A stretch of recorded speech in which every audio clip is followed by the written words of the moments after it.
আসসালামু আলাইকুম রহমতুল্লাহি ওয়া বারাকাতুহু। সম্মানিত দর্শক, সামনে রাষ্ট্রপতি নির্বাচন অথবা রাষ্ট্রপতি অপসারণ। ডক্টর মোহাম্মদ ইউনূসের সরকার বিদায় নেওয়ার পর এখন সবচেয়ে যে জটিল, কুটিল এবং ভয়ঙ্কর একটি খেলা আগামীতে জাতির সামনে অপেক্ষা করছে। যদি সেটা শান্তিপূর্ণভাবে হয় আলহামদুলিল্লাহ, আর যদি এই রাজনীতির যে শতরঞ্চি বা রাজনীতির যে খেলাধুলা, সেই খেলাতে ১৯-২০ হয়, হেরফের হয়, সর্বনাশ হয়ে যাবে, মারাত্মক সর্বনাশ হয়ে যাবে। আমি আমার নিজের জীবনে যে জিনিসগুলো দেখেছি, যে আমি পরিশ্রম ছাড়া অপ্রত্যাশিতভাবে অন্যের দয়ায়, অন্যের করুণায় বা অন্যের খেয়াল খুশিতে যখন কোনো একটা জিনিস গ্রহণ করেছি, পেয়েছি, ভোগ করেছি, ওটা আমার জীবনে ভীষণ রকম অপমান, দুর্ভোগ, দুর্দশা, লাঞ্ছনা, গঞ্জনা ডেকে নিয়ে এসেছে। আমি যখন আমার নিজের পরিশ্রম লব্ধ কোনো কাজ করেছি, বা আমার একটা সার্কেল আছে, জীবনের একটা রোড ম্যাপ আছে, যেটা পরিণত বয়সে প্রতিটা মানুষ বুঝতে পারে যে তার পক্ষে কোন কাজটি করা শোভনীয়, কোন কাজটি করা অশোভনীয়। চোর কখনো রাতারাতি যদি ভালো কাজ করতে যায় ধরা খাবে। ও চুরির মধ্যেই হয়তো ওর জীবনের একটা সার্কেল রেখে দেওয়া হয়েছে। ও হঠাৎ অলি আল্লাহ হতে চাইলে, মসজিদ থেকে নামাজ পড়তে চাইলে, ওদিন সে জুতা চুরি করে না, কিন্তু লোকজন তাকে জুতো চুরির জন্য মারধর করবে। আবার কোন একজন অলি আল্লাহ, গাউস কুতুব, পীর মাশায়েখ, সে হয়তো একদিনের জন্য যে কোনো একটা লাউ চুরি করে বসলো, সে এমন শাস্তি পাবে যেটা কল্পনা করার মতো নয়। যে মানুষ দাতা, অন্যকে দেয়, সে মানুষ যদি কোনো কারণে অন্যের একটা জিনিসের প্রতি লোভ হলো, যে ইস, এই লোকটা যদি আমাকে সেটা দিত, এবং সেই লোকটা তাকে সেটা দিল, সে চেয়ে নিল বা চাইলো না, এমনি দিল, দেখবেন যে তার সেই দাতা যে গুণাবলীটা, সেটা আল্লাহ উঠিয়ে নিয়ে যাবেন। সে আর দাতা থাকতে পারবে না, গহিদা হয়ে যাবে। ভোগী, যে মানুষ মানুষকে খাওয়ায়, শুধু মানুষকে খাওয়ায়, সে যদি কোনো কারণে অন্য মানুষটা খেতে পছন্দ করে বা বাধ্য হয়, বা অন্য মানুষটা খেতে যায়, তার সে সম্মানটা আর থাকে না। তো আমার এই নিজের জীবন দিয়ে আমি এটা জিনিস বললাম, যে আমার জীবনে সব ক্ষেত্রেই পরিশ্রম, সম্মান, মর্যাদা, যা কিছু যতটুকু আমার অর্জন, প্রত্যেকটার পিছনে আল্লাহর দয়া, করুণার সঙ্গে সঙ্গে আমাকে আল্লাহ মেহনত করার সুযোগ দিয়েছেন।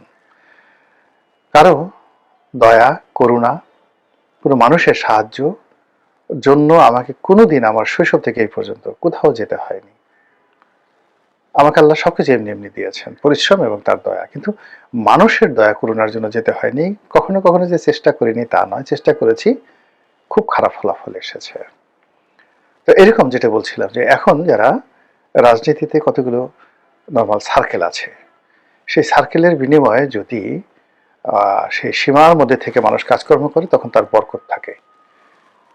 শেখ হাসিনার বরকত ছিল, বঙ্গবন্ধুর বরকত ছিল, যতদিন পর্যন্ত তারা নিজেদের মেহনতের ফসল ভোগ করেছেন। কিন্তু যেই মুহূর্তে নিজেদের মেহনতের বাইরে গিয়ে তারা আমলাদের, কামলাদের, বিভিন্ন মানুষের কুবুদ্ধি, অন্যকে ঠকানোর এবং অন্যকে বঞ্চিত করার যে দুরভিসন্ধি, এই জিনিসগুলোর উপর তারা ভর করেছেন, অমনি তাদের যে প্রাপ্য সম্মান, মর্যাদা, সেটা আল্লাহ তাদের কাছ থেকে উঠিয়ে নিয়ে গেছেন। যে দেশ বঙ্গবন্ধু স্বাধীন করেছেন, মহান মুক্তিযুদ্ধে যে আওয়ামী লীগ নেতৃত্ব দিয়েছে, তাদের লোকজন আজকে দেশ ছাড়া। এর চেয়ে অপমান, এর চেয়ে কষ্ট, এর চেয়ে ক্ষুধাই গজে বার হতে পারে না।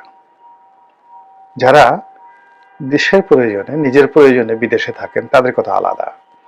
কিন্তু দেশ থেকে যারা পালিয়ে অপমান থেকে বাঁচার জন্য, মামলা মোকদ্দমা থেকে বাঁচার জন্য বিদেশে রাস্তায় রাস্তায় ঘুরে বেড়ান, ওই দেশের শিয়াল কুকুরের চাইতেও তাদের যে মানে করুণ দশা অনেক অনেক নিন্দনীয়। তো যেটা বলছিলাম, যে এই যে একটা নির্বাচন হয়ে গেল, আমি কিচ্ছু বলবো না, আল্লাহ সাক্ষী। আর যারা এই নির্বাচনের সঙ্গে জড়িত ছিলেন তারা সাক্ষী।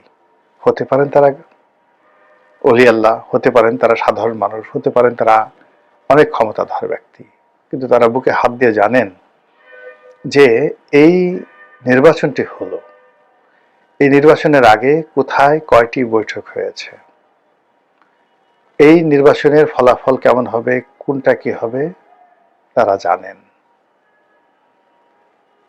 তো কাজেই সেই যে একটা নির্বাচন হলো, আপাত দৃষ্টিতে সব শুনশান, শান্তিপূর্ণ সবকিছু, কিন্তু পর্দার আড়ালে যা কিছু হয়েছে আপনি আমি না দেখলে তো আল্লাহ তো দেখেছেন।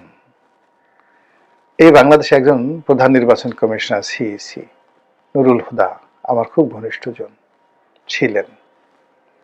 তার মতো ভালো মানুষ খুব অল্প আছেন। সেই নুরুল হুদা সাহেব তার নিজের ঘরের মধ্যে, উত্তরাতে বাড়ির মধ্যে জুতো পিটা খেয়েছেন, চট থাপ্পড় কিলখুশি খেয়েছেন, জুতোর মালা পরিয়ে লাথি গুঁতো দিয়ে তাকে এখন জেলখানায় ঢোকানো হয়েছে।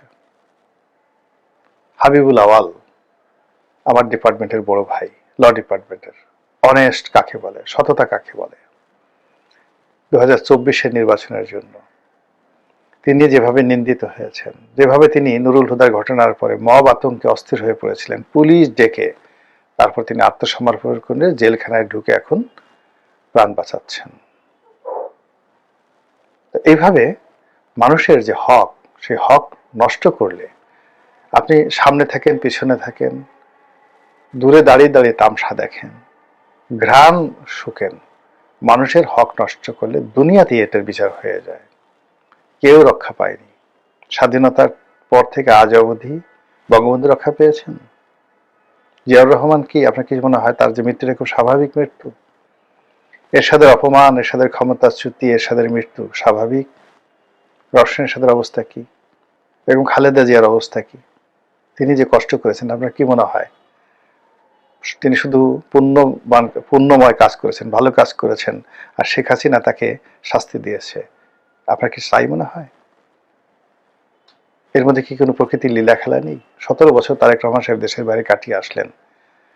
তিনি যে 17 বছর অপমানজনক একটা জীবনযাপন করেছেন, কিংবা 11 সময় তার সঙ্গে যে আচরণ করা হয়েছে, এটা কি আল্লাহর জমিনে এমনি এমনি কোনো ঘটনা ঘটে?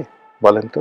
তাহলে আল্লাহ দায়ী হবেন না যে ঠিক আছে তারেক রহমান সাহেব নির্দোষ ছিলেন, ফুলের মতো পবিত্র ছিলেন, তাকে মিলিটারি নিয়ে মেরেছে, কোমর ভেঙে দিয়েছে, কাজেই আল্লাহ ন্যায় বিচারক নন, আল্লাহ ভুল করেছেন, এই কথা আপনি বলার সঙ্গে সঙ্গে ইমান চলে যাবে। আর আপনি যদি এই কথাগুলো বলেন, বিশ্বাস করেন, তখন আপনার প্রশ্ন করা আপনার জন্য ফরজ হয়ে যায় যে আপনি এই যে 17 বছর এত কষ্ট করলেন, আপনি এখান থেকে আবার নিয়ামত পেলেন, কিভাবে পেলেন? আপনি কি তওবা করেছেন, অনুশোচনা করেছেন? আল্লাহ কাছে আপনি কিভাবে আত্মসমর্পণ করেছেন যে আল্লাহ আপনাকে ক্ষমা করে দিয়ে আবার নতুন একটি নিয়ামত আপনাকে দান করলেন? এই প্রশ্ন করা আপনার জন্য ফরজ। আপনি যদি সেই কৌশল জেনে নেন তারেক রহমান সাহেবের কাছে, তারপর নিজে অনুসরণ করেন নিজের ভুলের জন্য, তখন আপনার আত্মশুদ্ধি হবে। কিন্তু আপনি যদি মনে করেন যে না, আমার নেতা ভুল করতে পারেন না, সব ভুল মঈনুদ্দিন ফখরুদ্দিনের, সব ভুল মাসুদউদ্দিনের, সব ভুল শেখ হাসিনার, তাহলে আপনি গাফিল হয়ে যাবেন। আল্লাহর হুকুম ছাড়া গাছের পাতা নড়ে না। তারেক রহমান গেছেন অতীতে আল্লাহর হুকুমে, আবার আসছেন আল্লাহর হুকুমে, এটি আপনাকে বুঝতে হবে। যা বলছিলাম, সামনে রাষ্ট্রপতি নির্বাচন, এই রাষ্ট্রপতি নির্বাচন নিয়ে অনেক খেলা হবে। সেই খেলার আগে বর্তমান রাষ্ট্রপতি কি মেয়াদ পূর্ণ করবেন নাকি চলে যাবেন? দিস ফার্স্ট প্রশ্ন। সম্ভবত তাকে চলে যেতে বলা হবে বা তিনি চলে যাবেন। দ্বিতীয়ত, কে হবে রাষ্ট্রপতি? ডক্টর মোহাম্মদ ইউনূস নাকি বিএনপির কোনো কর্তা ব্যক্তি? এখানে আমি শুধুমাত্র ওই একটা শব্দ স্মরণ করাই দিতে চাই, যদি ডক্টর মোহাম্মদ ইউনূসের সঙ্গে বিএনপির কোনো কমিটমেন্ট থাকে বা ছিল, এই কমিটমেন্ট বিএনপিকে রক্ষা করতে হবে। যদি বিএনপি সেটা না করে, তাহলে বিএনপির এখান থেকে পতন শুরু হবে। এই জন্য বললাম ভয়ঙ্কর খেলা, বিএনপি যদি কমিটমেন্ট না রাখে। এক, আবার ধরেন ডক্টর মোহাম্মদ ইউনূসের সঙ্গে তার কোনো কমিটমেন্ট ছিল না, তার দলের যে লোকজন রয়েছেন তাদের হক নষ্ট করে তারা যদি একটা ভাব দেখানোর জন্য ডক্টর মোহাম্মদ ইউনূসকে রাষ্ট্রপতি করেন, এটা তাদের জন্য একটা ভয়ঙ্কর খেলা হবে। 3 নম্বর হলো যে হানা ভোট, সংবিধান সংশোধন এবং জুলাই সনদ, এগুলোতে যেই বিষয়গুলোতে তারা নোট অফ ডিসেন্ট দিয়েছেন, সেইগুলো ছাড়া যেগুলোতে অ্যাগ্রি করেছেন, সেই অ্যাগ্রির বিষয়গুলো তাদেরকে অক্ষরে অক্ষরে পালন করতে হবে। এটা নিয়ে যদি রাজপথ উত্তপ্ত হয়, লক্ষ লক্ষ মানুষ রাস্তায় নেমে আসবে, ইনক্লুডিং আওয়ামী লীগ। এই সুযোগে সামাল দিতে পারবে না তারেক রহমান সাহেব, ফলে তাদেরকে কমিটমেন্ট রক্ষা করতে হবে। এখন সেই হানা ভোট নিয়ে, উচ্চ কক্ষ নিয়ে, সংবিধান সংশোধন নিয়ে অনেকেই উল্টো উল্টা কথাবার্তা বলছেন। এটা ঠিক হচ্ছে না, এই কথাগুলো তাদের আগে বলা উচিত ছিল। তারা আমি আগেও টকশোতে কথাগুলো বলেছে যে বিএনপি খুব ধৈর্য ধারণ করছে। তারা বলছে আগে বিয়েটা হোক না, হাঙ্গাটা হয়ে যাক, তারপর দেখা যাবে। এখন ক্ষমতা লাভ করা হয়ে গেছে, এখন তারা যদি অতীতে শেখ হাসিনার মতো তাড়াহুড়ো করে কোর্টের রায় নিয়ে তত্ত্বাবধায়ক সরকারের পদ্ধতিটা বাতিল করে দেওয়ার মতো এইবারও এই জুলাই সনদের সবকিছু তারা বাদ দিয়ে দেন, বিশ্বাস করেন, মুহূর্তের মধ্যে বারুদের মতো রাজপথ উত্তপ্ত হয়ে পড়বে। মুহূর্তের মধ্যে রাজপথ। এই যে এখন আমরা ঠাট্টা করছি, এই রাজুতে আয়, হাসনাত সার্জিসদেরকে নিয়ে আমরা ঠাট্টা করছি, এখন তাদের কথা মতো রাজুতে কেউ আসছে না। বিশ্বাস করেন, বিএনপি যদি তাদের অঙ্গীকার রক্ষা না করে আবার রাজুতে আয়, সবাই রাজুতে চলে আসবে, সবাই রাজুতে চলে আসবে।